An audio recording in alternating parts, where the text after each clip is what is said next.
রুহুল রিজভী, তিনি হচ্ছেন বিএনপি নেতা। বারবার ফাঁকা বুলি, আবারও ফাঁকা বুলি রুহুল রিজভীর। তিনি বললেন হিংসা, হানাহানি, ধামাচাপা দিয়ে রাহুল রিজভীর বক্তব্য যে হাসিনাকে আশ্রয় দিয়ে বিরাট অপরাধ করেছে ভারত এবং তার সঙ্গে হুমকি হুঁশিয়ারি। দেখুন, একটি দেশ তাকে আশ্রয় দিয়েছে, সেই দেশটি গণতান্ত্রিক দেশ, কিন্তু আপনি যখন সব জেনে শুনে শেখ হাসিনাকে আশ্রয় দিচ্ছেন এবং আপনার সেখানকার কিছু রাজনৈতিক দল এবং মিডিয়া বাংলাদেশের বিরুদ্ধে ভয়ঙ্কর রকমের অপপ্রচার দিচ্ছেন যে বাংলাদেশের সংখ্যালঘুদের উপর অত্যাচার হচ্ছে, বাংলাদেশের পরিস্থিতি খারাপ, বাংলাদেশে মানুষের কোনো নিরাপত্তা নেই, কিন্তু এরই মধ্যে ভিসা রেস্ট্রিকশন করেছে, ভারতে যেতে না দেওয়ার বহু পদক্ষেপ নিয়েছে। এটাই বোঝা যায় যে আপনারা হাসিনার মাধ্যমে বাংলাদেশে একটা কলোনি করার, উপনিবেশ করার আপনারা প্রচেষ্টা চালিয়েছেন। এমনকি প্রধানমন্ত্রী নরেন্দ্র মোদীকে আক্রমণ জামাত নেতার। প্রধানমন্ত্রী নরেন্দ্র মোদী বিজয় দিবসে এক্স হ্যান্ডেলে পোস্ট করেছিলেন, তা নিয়েও এবার হুঙ্কার হুঁশিয়ারি ওই জামাত নেতার। দেখুন, মোদী সাহেব কি বললো যে 16 ডিসেম্বর ভারতের বিজয় দিবস। তিনি একটা টুইট করলেন, সেই টুইটের 6টি লাইনের মধ্যে বাংলাদেশের একটা শব্দ তিনি উচ্চারণ করেন না। আপনার স্বাধীনতার চেতনা কোথায়? এই দেশে যে সমস্ত বুদ্ধিজীবীরা ওই চেতনার কথা বলেন, তারা একটু বর্জন করলেন না কেন? আপনারা চুপ কেন? তো আমরা কি পিন্ডির হাত থেকে মুক্তি পেয়েছিলাম দিল্লির হাতে বন্দী হওয়ার জন্য? আরে শফিকুর রহমান, তিনি আবার ফাঁকা বুলি, ক্ষমতা আছে কি নেই সে নিয়েই সন্দেহ। এদিকে ফাঁকা বুলি দিয়েই যাচ্ছেন সম্মানের পাঠ শেখানোর চেষ্টা ভারতকে।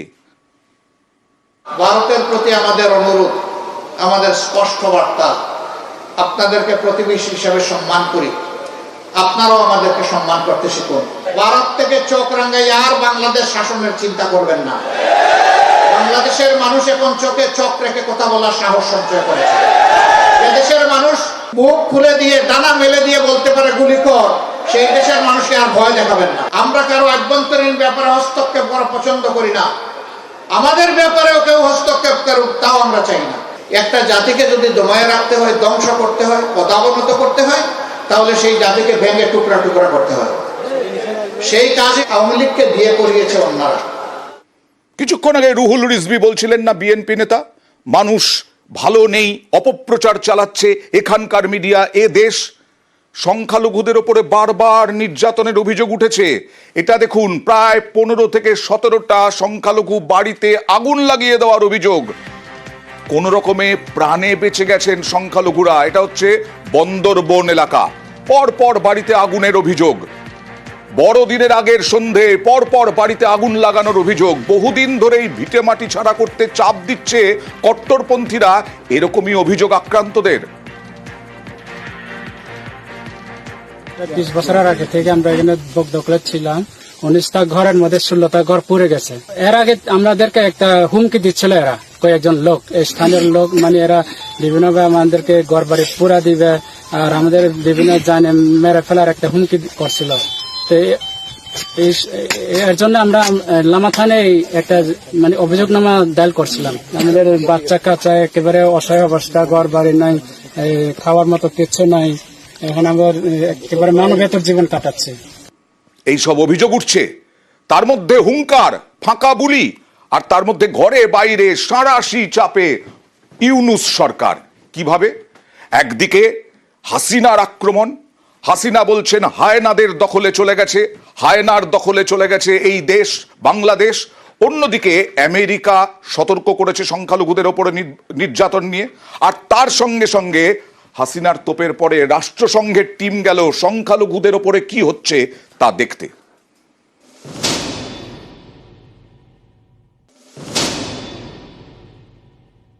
আজকে এমন একটা অবস্থায় পড়ে গেছে যেখানে বাংলাদেশটা মনে হয় যেন হায়নাদের দখলে চলে গেছে। পদ্মা পাড়ে হিংসার হানাহানি, বারবার আক্রান্ত সংখ্যালঘুরা, এতে ঘরে বাইরে চাপে ইউনূস সরকার। তদারকি সরকারকে ফের তুলোধনা শেখ হাসিনার। আমেরিকার পেনসিলভেনিয়ায় আওয়ামী লীগের অনুষ্ঠান থেকে মুজিব কন্যার সুর সপ্তমে। আজকে এমন একটা অবস্থায় পড়ে গেছে যেখানে বাংলাদেশটা মনে হয় যেন হায়নাদের দখলে চলে গেছে। দেশের মানুষের জীবনের নিরাপত্তা নাই, শান্তি নাই, পেটে খাবার নাই, সেই ধরনের একটা পরিস্থিতিতে মানুষকে জীবন কাটাতে হচ্ছে। এই অবস্থা থেকে দেশকে মুক্ত করতে হবে। আমরা যে বিশেষ করে আওয়ামী লীগ ক্ষমতা থাকতে বাংলাদেশের মানুষের যে সার্বিক অর্থসামাজিক উন্নতি আমরা করেছিলাম, একটা সবই ধ্বংস করে দিচ্ছে। আবার যেন বাংলাদেশ এখন ভিক্ষুকা জাতীয় পরিণত হোক, সেই চক্রান্তটা এই করছে। অগস্টে বাংলাদেশে পালাবদল, তারপর থেকে অশান্ত পদ্মা পার। ইউনূস জমানায় বারবার প্রশ্নের মুখে বাংলাদেশের সংখ্যালঘুদের নিরাপত্তা এবং মানবাধিকার। এ নিয়ে সোমবার কড়া বার্তা দেয় আমেরিকা। হোয়াইট হাউস থেকে ফোন যায় ঢাকায়। বাইডেন প্রশাসনের নিরাপত্তা উপদেষ্টা জেক সালিভান ফোনে কথা বলেন, বাংলাদেশের সংখ্যালঘুদের নিরাপত্তা নিশ্চিত করতে বার্তা দেন, মানবাধিকার রক্ষা করতে হবে বলেও বার্তা দেন। এবার বাংলাদেশে রাষ্ট্রসংঘের টিম চট্টগ্রামে সেবক কলোনি, এখানকার পরিস্থিতি খতিয়ে দেখার পর আক্রান্তদের সঙ্গে কথা বলেন রাষ্ট্রসংঘের প্রতিনিধিরা। পাবলিকে মারছে, আমার ছেলে কি দোষ করছিল? কিছু করে নাই, থানায় নিয়ে গেছে, থানায় নিয়ে অনেক মামলা দিছে। ওরা বলছে কিনা আমরা ছাড়বো না, ওদের অনেক মামলা দিছে। কি করবো? আমার ছেলে কিছু, আমার নাতিকে তো ঘরে তো তুলে নিয়ে গেছে। আমার ছেলের জন্য আমি তো থাকতে পারতেছি না, বাচ্চাদের কি করবি? অগস্টে শেখ হাসিনার দেশত্যাগ, তারপর থেকে বাংলাদেশে অন্তর্বর্তী সরকার নেতৃত্বে নোবেলজয়ী মোহাম্মদ ইউনূস। হাসিনা বিরোধী আন্দোলন এবং অন্তর্বর্তী সরকার গড়তে বড় ভূমিকা নেয় বিএনপি। সেই বিএনপির দাবি দ্রুত ভোট করাতে হবে, কিন্তু ভোটের আগে দেশে সংস্কারের প্রয়োজন বলে ঘোষণা করেছিলেন ইউনূস। ইউনূস সরকারের প্রেস সচিব জানিয়েছেন, বাংলাদেশে সাধারণ নির্বাচন হবে 2026-এর জুন মাসের মধ্যে, যা মানতে নারাজ বিএনপি। তাদের প্রশ্ন, ভোট এত দেরিতে হবে কেন? বিএনপির দাবি, আগে ভোট পরে সংস্কার। পদ্মাপাড়ে সংস্কার হবে নির্বাচিত সাংসদদের হাত ধরেই। নির্বাচন অতি সত্বর হওয়া দরকার। একটি নির্বাচিত সরকার যত তাড়াতাড়ি ক্ষমতায় আসবে, যে বাংলাদেশের বর্তমান অর্থনৈতিক, সামাজিক, রাজনৈতিক এবং বৈদেশিক যে বিষয়গুলো আজকে আমরা সম্মুখীন হচ্ছি, সেগুলো একটা নির্বাচিত সরকারের পক্ষে দ্রুত সমাধান দেওয়া সম্ভব। সেটা একটি সংসদ সরকারের মাধ্যমে আমাদের এই কাজগুলো করতে হবে, সংস্কার করতে হবে সংসদে। নিউজ 18 বাংলা। ইসকনের সন্ন্যাসী চিন্ময় কৃষ্ণ দাস বেশ কয়েকদিন হয়ে গেল জেলবন্দি। তার যে আইনজীবী রবীন্দ্র ঘোষ, সেই আইনজীবী এর আগেও মুখ খুলেছিলেন। আজকে গেলেন কলকাতার ইসকনে। রাধা রমন দাস, ইসকনের কলকাতার অধিকর্তা, তার সঙ্গে দেখা করলেন এবং তিনি জানিয়ে দিলেন যে তার লড়াইয়ে তিনি নাছোড়। চিন্ময় কৃষ্ণ দাসের হয়ে তিনি লড়াই করবেন, আইনি লড়াই। কি বললেন দেখুন। আশঙ্কা কোনো কিছু করছেন? না, আমি আশঙ্কা করি না। যে আক্রমণ করতে পারে না, বিভিন্ন লেখালেখি হচ্ছে, ওইটা আই ডোন্ট কেয়ার। আমরা মানুষের সেবা করি, সেবা করতেই থাকবো। আমি কোনো পলিটিক্যাল আইডেন্টিটি আমার নাই। আমি সারা জীবন লড়াই করেছি, এখনো যার জন্য যেই নিগৃহীত, নিপীড়িত, তার জন্য আমরা থাকবো। কোনো ভয় পাচ্ছেন? না, আমার ওই মুহূর্তে কোনো ভয় নেই।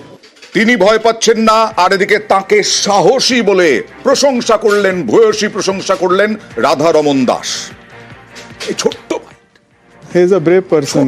উনি নিজে হি ডিসাইডেড টু ফাইট, উনি নিজে ফাইট করছেন। Is a brave person.